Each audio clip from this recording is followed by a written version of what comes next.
and I'll be talking about supporting survivors of sexual violence. I'm an advocate with a number of organizations on campus, but I've also done some off-campus work with survivors. And one of the biggest things that has drawn me to this is not the intensity of these crimes, but rather survivors' experiences coming forward and the lack of support they often receive. So I guess I started a little early, but before I start, I just want to say this could be potentially triggering if someone feels the need to leave.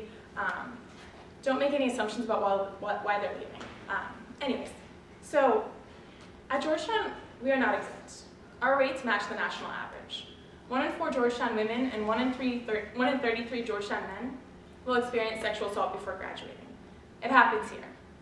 So think about that tomorrow when you're in the pasta line at Leo's or when you're in your econ recitation. It happens here. You have friends who are perpetrators, allies, and survivors. And so you need to be prepared to support them. Realistically speaking, as a society, we fail to adequately support survivors of sexual violence. 42% of college women who are sexually assaulted tell no one, and only 5% report to the police. So what's going on here? I often hear people complain about the survivors and say, why aren't they reporting? They're perpetuating this problem. They're not holding the perpetrators accountable. But realistically speaking, it's not the survivor's responsibility to prevent more assaults. It's the perpetrators. And also the reporting process can be incredibly traumatizing. A lot of survivors say that they feel re-victimized and that there's such low rates of prosecution that it's not worth it. So we need to change as a society. As a society, we teach women to not get raped and don't teach men, or anyone for that matter, to not rape. And consequently, one of the biggest symptoms of rape trauma syndrome is guilt. Survivors, more than anything, feel guilt.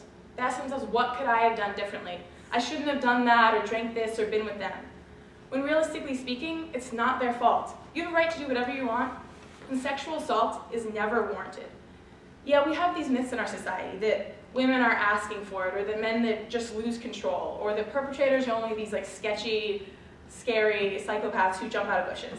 And that really hurts survivors' abilities to come forward with their stories. We need to change how we respond to survivors of sexual assault. So, what can we do? The first thing you need to do is just think about being an ally and being a vocal ally. I can't tell you how many times I've had people come to me, either as survivors or friends of survivors, and say that just the stuff I post on Facebook, just hearing me talk about this issue makes a difference. Knowing that someone cares, knowing that someone out there is saying this shit has to stop here and we will not tolerate sexual assault. Because realistically speaking, sharing your story is hard, and so survivors need to know that you are an ally. The next thing is, you need to start by believing.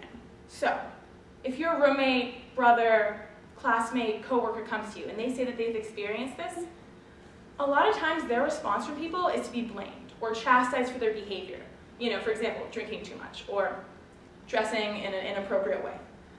The first thing you need to do is just believe them. Just listen to their story and believe them. That can be incredibly empowering for survivors. The next thing you do is make sure to listen.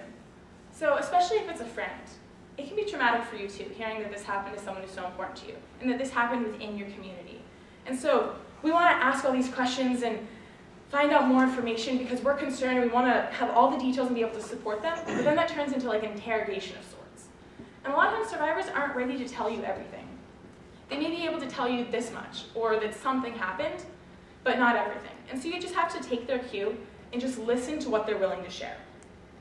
The next thing is survivors need to hear, this was not your fault. As I said, one of the most common symptoms of rape trauma syndrome is guilt. As a society, we need to teach people that it's not your fault. Sexual assault is never warranted. No matter what you were doing, sexual assault is never a consequence of the survivor's actions. And also, we need to change the way we talk about consent. People often talk about gray areas when it comes to sexual assault. That's bullshit.